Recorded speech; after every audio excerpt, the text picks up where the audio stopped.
SER Podcast. Hola, muy buenos días. La última hora está en Washington, donde dos trabajadores de la Embajada de Israel en Estados Unidos han sido asesinados en un tiroteo. Según la jefa de policía de Washington, un hombre de 32 años ha disparado contra la pareja cuando salían del Museo Judío, donde se celebraba un acto de jóvenes diplomáticos. José Luis Astre, hola. Hola, buenos días. The suspect chanted, "Free, free Palestine". Según la policía, el atacante ha gritado "Palestina libre". Aquí lo escuchábamos cuando ha sido detenido. El presidente del país, Donald Trump, ha condenado ya el ataque. Dice, de hecho, que se trata de un acto de antisemitismo. Pues vamos con lo que sabemos hasta ahora. Fernando Bayo, cuéntanos. Las autoridades en Estados Unidos investigan hasta ahora las motivaciones de ese ataque que esta madrugada se ha cobrado, como decíais, la vida de esos dos empleados de la embajada israelí en Washington. Un hombre y una mujer, ambos jóvenes, que según ha explicado el embajador israelí, formaban pareja y iban a prometerse próximamente. Ambos salían de un evento diplomático en el Museo Judío Capital de Washington cuando un hombre se ha acercado al grupo de personas entre el que estaban los fallecidos. He approached a group of 4 people, produced a handgun and opened fire. Y según ha explicado la jefa de la policía de Washington, ha sacado una pistola y disparado a quemarropa, matando a esas dos personas. Minutos después se ha entregado a las autoridades gritando "Palestina libre" en el momento de ser esposado. A pesar de que todavía no hay una tesis oficial sobre las motivaciones del ataque, la alcaldesa de Washington, Muriel Bowser, ha asegurado que no tolerarán en la ciudad ese tipo de violencia y odio, hablando incluso de antisemitismo, una palabra que también ha utilizado el presidente Trump en el mensaje que ha publicado en su red social, en Truth Social, mientras su fiscal general, Pam Bondi, ha asegurado que las autoridades judiciales procesarán a este hombre siguiendo los hechos, siguiendo la legislación. De la matanza de Israel contra Gaza habló anoche aquí en la SER Josep Borrell. Bueno, Europa ya hemos visto lo que ha hecho hasta ahora. Nada. Nos hemos lavado un poco la conciencia dando ayuda humanitaria. Como si aquello fuera una catástrofe natural, ¿no? Como si hubiera habido un terremoto. La mitad de las bombas que caen sobre Gaza son bombas fabricadas en Europa. Quien fue alto representante europeo criticó anoche en Hora 25 la actitud del continente de la Unión ante la masacre de Israel en Gaza, que ha dejado más de 50.000 muertos y el riesgo de hambruna. Sobre el terreno, Naciones Unidas ha confirmado esta madrugada que Israel ha permitido que 90 camiones con ayuda humanitaria empiecen a llegar a los gazatíes. Pero los bombardeos contra la franja no cesan. Y dejan esta madrugada al menos 10 muertos, ayer 96, el martes 98, el lunes 126. Israel recrudece pues sus ataques mientras amenaza con nuevos desplazamientos forzosos de los civiles. Netanyahu ignora pues todos los llamamientos de la comunidad internacional, como se vio ayer cuando su ejército llegó a abrir fuego contra una veintena de diplomáticos. Eran representantes de varios países árabes y europeos, entre ellos un español, que estaban visitando la ciudad de Jenin, en la Cisjordania ocupada. Un ataque con fuego real. Israel ha pedido disculpas por los inconvenientes, esto es textual, pero dice que estos diplomáticos se habían salido de la ruta establecida y que fueron disparos al aire. Aunque en los vídeos se ve como 2 de los soldados al menos disparan hacia el grupo, señalándoles. España, Francia, Italia y Portugal han convocado a los representantes israelíes en sus capitales y la Unión Europea y Naciones Unidas piden una investigación. Veremos qué reacciones se producen hoy en la comunidad internacional, aunque ahora mismo, como les decíamos, la atención está puesta en ese doble asesinato en Washington, esos dos trabajadores de la embajada israelí en la capital de Estados Unidos, tiroteados cerca del Museo Judío, según hemos sabido poco antes de las 6 de la mañana. En España, los socios del gobierno aprietan al PSOE para que el bloqueo al comercio de armas con Israel se haga efectivo. Sumar y Podemos piden que se tramite lo antes posible. Yolanda Díaz y Yone Belarra. Impedir el comercio de armas con estados genocidas. Israel es hoy un estado genocida. Exigirle al presidente del gobierno que convoque inmediatamente un Consejo de Ministros extraordinario para aprobar por Real Decreto ese embargo formal de armas. La ministra de Defensa, Margarita Robles, subraya el compromiso con el pueblo palestino, pero advierte de que hay licencias israelíes y otras tecnologías que se van a seguir utilizando por seguridad. Yo no puedo hablar con carácter general, son algunas muy determinadas, que además, vuelvo a decir, no son armas, porque no podemos meter todo en el mismo paquete, son simplemente para protección de vidas, pero nuestro compromiso con el pueblo palestino y con Gaza es total y absoluto. Y eso incluye todos los ámbitos. A todo esto, el gobierno todavía no ha rescindido la compra de 15 millones de balas a Israel, que adelantamos aquí en la SER, y por la que ayer el ministro del Interior, Grande Marlaska, habló de error, aunque con poca autocrítica. Al margen de desajustes o errores puntuales que no me importa reconocer y asumir en primera persona, hemos sabido resolverlo con la implicación del conjunto del Gobierno de una manera coordinada y eficaz. Así empieza el jueves, es 22 de mayo.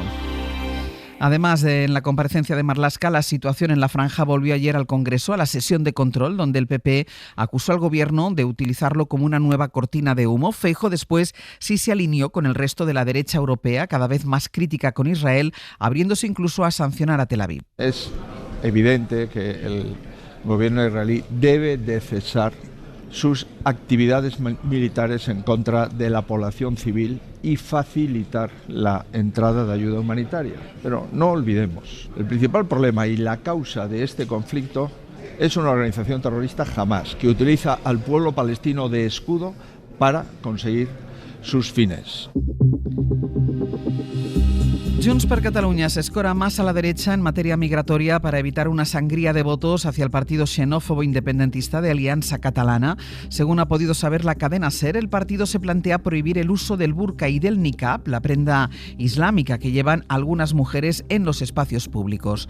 El Parlamento va a debatir hoy una iniciativa de la formación de la ultra Sílvia Orriols, pero los posconvergentes van a votar en contra. Ángel Villascusa, buenos días. Buenos días, sí, porque dicen su redacción destila racismo. Sin embargo, el partido de Carles Puigdemont quiere impulsarla en el programa electoral de las próximas elecciones municipales. La prohibición de Junts se aplicaría en colegios, institutos o piscinas. Radio Barcelona, Laura Pons. Sin maquinaria en marcha de Junts de cara a las municipales de 2027, el partido de Puigdemont estudia prohibir el velo islámico en las escuelas y el burka y el niqab en la calle. Fuentes de Junts admiten que este posicionamiento no se concretará en una iniciativa legislativa. Sin embargo, no descartan incluir este tema en el programa electoral. Esta posición, esto sí, servirá a los alcaldes de Junts como guía de actuación. Son 334 alcaldías en total aquí en Cataluña. De hecho, el partido de Puigdemont también quiere endurecer las condiciones del uso del burkini. Quieren que solo se pueda acceder a una piscina municipal si es con ropa técnica de baño. El partido argumenta que este posicionamiento no va en contra de nadie. Dicen que están defendiendo los derechos de mujeres y menores.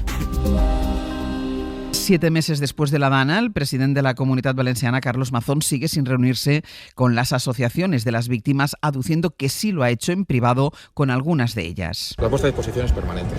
Lo vamos a seguir haciendo y lo seguimos haciendo. Muchas veces no damos cuenta a los medios de comunicación. ¿Por qué? Porque las víctimas prefieren un trato más discreto. Y lo que se trata es de respetar el deseo de cada uno de ellos. Desde luego, lo que no les ha faltado desde el principio y no les falta es las puertas abiertas aquí, en mi despacho. Y luego, quien sí se va a reunir con ellas es el presidente del Gobierno, Pedro Sánchez, que va a reunirse hoy con las asociaciones. Un encuentro, sí, en la sede de la delegación del Gobierno en Valencia con los representantes de las 228 personas que fallecieron en esa emergencia. Una reunión que también hizo la presidenta de la Comisión Europea, Ursula von der Leyen, en Bruselas, y el eurodiputado valenciano Esteban González Pons, que al contrario que Mazón, sí que pidió disculpas a título personal. Por cierto, que la Fiscalía ha decidido abrir una investigación por la filtración de un audio manipulado de la EMET con el que Mazón quiso culpar a la agencia por falta de información.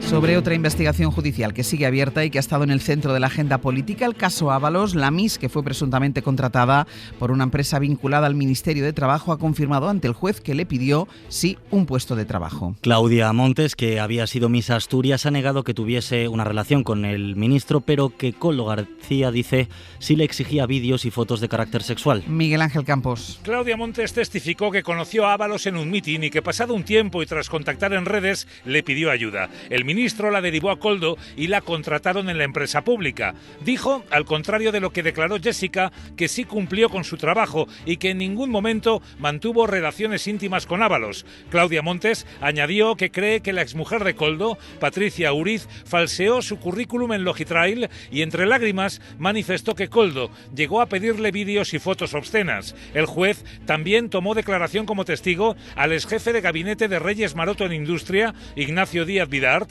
quien manifestó que mantuvo una reunión con la empresa del escándalo de los hidrocarburos vinculada a Aldama, Villafuel, porque Koldo García, desde Transportes, les pidió que recibieran a la firma. Vidart, quien aseguró que este tipo de peticiones de reuniones por parte de otros departamentos son habituales, dijo que tras comprobar que no tenía competencias para satisfacer las peticiones de Villafuel, les derivó a la Secretaría de Estado.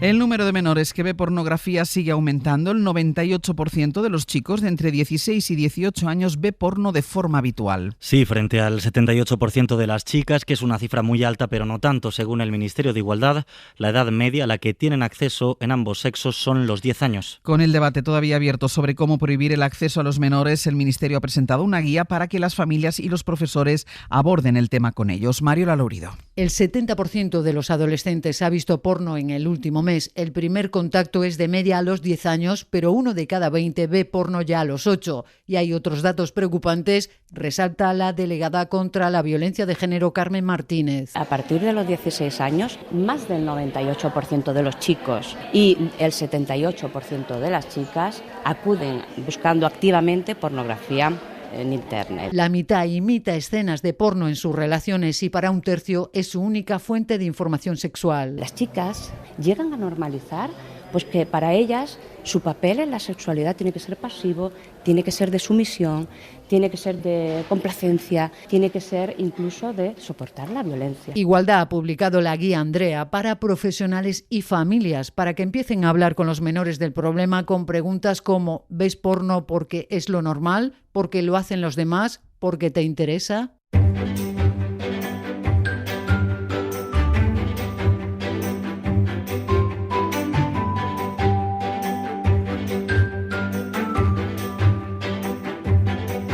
Momento de comentar algunas noticias del ámbito local, en este caso de Asturias, con Jesús Martín. ¿Qué tal? Muy buenos días. Buenos días. Y de Euskadi, con Gonzalo Loza. Gonzalo, Gunón. ¿Qué tal, Egunon? Vamos con ese boleto premiado del Euromillón que pertenece a varios trabajadores de Mercedes en Vitoria. 29 trabajadores de la planta de Mercedes aquí en Vitoria se van a llevar 1 millón de euros, menos impuestos. Uno de sus boletos ha sido el ganador, 35.000 euros por cabeza, aunque muchos comparten esas participaciones a su vez con amigos o familiares. La Peña lleva jugando muchos años al mismo número en el Bar California de Logroño y esta vez ha sido la buena. Chomin dice que muchos no se lo creen. Estamos todavía un poco en shock. Pues de todo, la gente al principio no se lo creía. Siempre euromillones. Ponemos dinero para 10 semanas y los mismos números siempre. Pues ya sabes, en un bocadillo lo que sea, algo así me parece que fue, pues queremos hacer una peña. Máximo 30 personas y así empezó. Así empezó esa peña, dice Chomin, que otras veces también les ha tocado, pero cantidades mucho más pequeñas, 600 o 700 euros como mucho. La recompensa, la paciencia, siempre los mismos números. En Asturias se ha celebrado un concierto para estar tumbado. ¿Cómo es eso? Fue el martes en Laboral, Centro de Arte en Gijón, pero dicen que prometen repetir porque tuvo bastante éxito, por lo visto. Fue a media tarde, tampoco fue una hora ni muy para dormir, ni la de ahora. Un poco de siesta. Fíjate si nos vamos ahora pero a estas horas un poco de siesta, media tarde es un poco de siesta. Bueno, pero ya fue sobre las 7 y pico, ya vale. Era un poco fuera de horario también. Vale.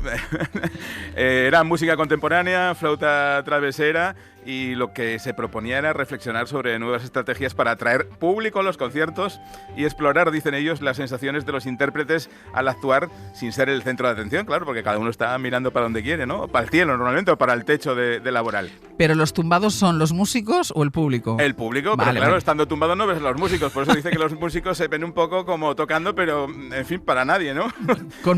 Para participar había que llevar esterilla, ya sabes, y cojines o algo cómodo, y si querías vivir la sensación al completo, pues te recomendaban llevar un antifaz ya para el completo total. Y alguno quedó frito seguro. Por eso seguro, digo, ya seguro. Después de dormirte. La araña, Gonzalo, la araña del Museo Guggenheim recupera su brillo. ¿Qué pasa? ¿Que la han limpiado? Sí, es una intervención que se realiza cada 4 años para eliminar la suciedad acumulada. Esa limpieza se realiza con unos discos de estropajo para no dañar las capas de protección. Aitziber Velasco es técnica de conservación del Museo Guggenheim.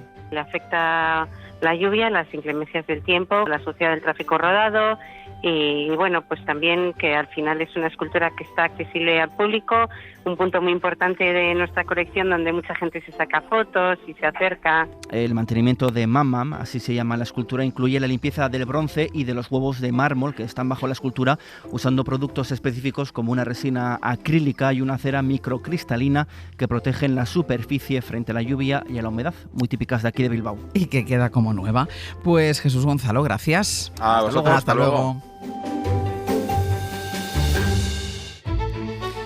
Y vamos ya con nuestra recomendación cultural para empezar el día. Hoy Raquel García nos propone un espectáculo de flamenco. Cuenta el bailaor y coreógrafo Manuel Iñán que de pequeño se encerraba en su cuarto y se vestía con las faldas de su madre, se adornaba el pelo con flores, se maquillaba y bailaba a escondidas, pero aquello que creía que era algo impensable fuera de esas 4 paredes, un día dejó de serlo. Pues yo empiezo como un juego y empiezo con 5 años y ya cuando cumplo 13, 14 años me di cuenta que un día bailando pude emocionarme yo y pude emocionar a la gente que me estaba viendo. Y sentí que mi cuerpo podía tener una herramienta, podía tener la capacidad de emocionar y de conectar con la gente. Yo era un niño muy tímido que no sabía ni siquiera expresarme con palabras. Premio Nacional de Danza. En el trabajo de Liñán hay un diálogo constante entre la identidad y la herencia, siempre investigando los límites entre lo masculino y lo femenino, como ha hecho con Muerta de Amor, su último espectáculo con el que está de gira mundial, una obra que es una evocación del deseo y de la provocación. Surge de la necesidad de cuando el deseo está avivando o cuando está en su magnitud, de las relaciones que tenemos las personas, de cómo nos relacionamos, la diversidad que hay, qué pasa en el cuerpo con esas relaciones, ¿no? Este fin de semana Muerta de Amor se puede ver en Málaga el 24 de junio, en Granada. Antes viajará al Festival de Flamenco de Londres y a la ciudad de Bogotá. Para no perderte ningún episodio, síguenos en la aplicación o la web de la SER, Podium Podcast o tu plataforma de audio favorita.